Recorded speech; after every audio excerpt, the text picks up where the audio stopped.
Polres Oku memastikan tidak ada korban jiwa dari banjir peristiwa bandang di Kecamatan Muara Jaya, Kabupaten Ogan Komering Ulu kemarin. Namun beberapa fasilitas publik mengalami kerusakan.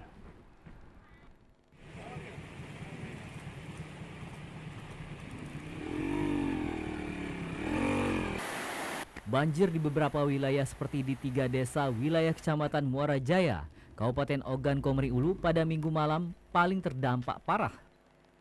Meluapnya Sungai Ogan merendam ratusan rumah penduduk dan merusak fasilitas umum seperti akses jembatan.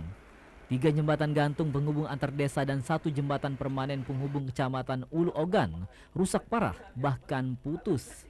Kapolres Oku AKBP Danu Pranomo menegaskan tidak ada korban jiwa dari peristiwa ini. Pasca peristiwa ini, Polres Oku langsung memberikan bantuan beras untuk warga Desa Muara Saleh dan Lubuk Tupak.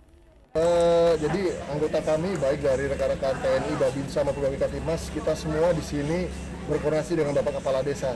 Jadi kita berupaya menginventarisir seperti apa kerugian yang diterima atau dampak dari banjir tadi malam ini.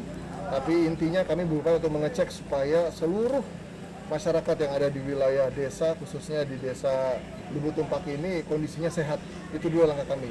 Salah seorang warga Ferdadi mengatakan banjir begitu cepat warga tidak sempat menyelamatkan barang karena tidak menduga air besar akan datang secara tiba-tiba.